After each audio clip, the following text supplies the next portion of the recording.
ఆంధ్రప్రదేశ్లో 5 లోక్సభ స్థానాలకు కాంగ్రెస్ పార్టీ అభ్యర్థులను ప్రకటించింది. కాంగ్రెస్ అధ్యక్షురాలు వైఎస్ షర్మిలారెడ్డి కడప లోక్సభ స్థానం నుంచి పోటీ చేయనున్నారు. కాకినాడ నుంచి కేంద్ర మాజీ మంత్రి పళ్లంరాజు, బాపట్ల నుంచి మాజీ కేంద్ర మంత్రి జేడీ శీలం పోటీ చేస్తున్నారు.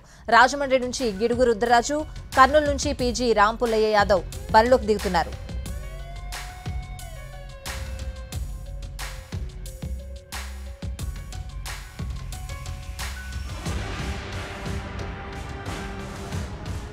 ఐదు లోక్సభ స్థానాలకు అభ్యర్థులను ప్రకటించిన కాంగ్రెస్ కడప వైఎస్ షర్మిలారెడ్డి, కాకినాడ పళ్లంరాజు, బాపట్ల జేడీ శీలం, రాజమండ్రి గిడుగు రుద్రరాజు, కర్నూలు రాంపుల్లయ్య యాదవ్ను నియమించింది.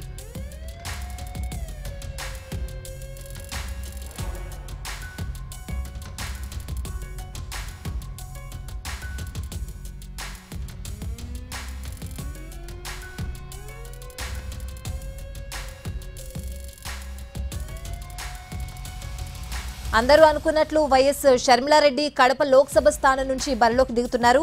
కడప లోక్సభ స్థానంలో వైఎస్ కుటుంబానికి కంచుకోట. కడప పార్లమెంట్ నుంచి వైఎస్ షర్మిల తండ్రి వైఎస్ రాజశేఖర రెడ్డి 4 సార్లు గెలిచారు. 1989, 91, 96, 98 గెలుపుతో డబుల్ హ్యాట్రిక్ కొట్టారు.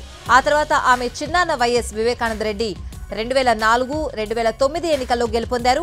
2009, 2012 ఎన్నికల్లో జగన్మోహన్ రెడ్డి, 2014, 2019 ఎన్నికల్లో ప్రస్తుత ఎంపీ వైఎస్ అవినాష్ రెడ్డి గెలుపొందారు.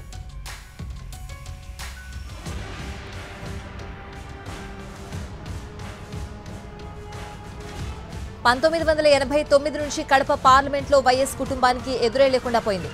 1989 నుంచి ఇప్పటి వరకు 10 సార్లు ఎన్నికలు జరిగితే 7 పర్యాయాలు కాంగ్రెస్, 3 పర్యాయాలు వైసీపీ అభ్యర్థులు గెలుపొందారు. 1984 తర్వాత ఇక్కడ తెలుగుదేశం పార్టీ గెలవనే లేదు. ఆంధ్రప్రదేశ్ కాంగ్రెస్ బాధ్యతలు చేపట్టిన వైఎస్ షర్మిల తొలిసారి ప్రత్యక్ష ఎన్నికల్లో పోటీ చేస్తున్నారు. తమ కుటుంబానికి పెట్టని కోట లాంటి కడప పార్లమెంట్ నుంచి అదృష్టాన్ని పరీక్షించుకుంటున్నారు షర్మిల.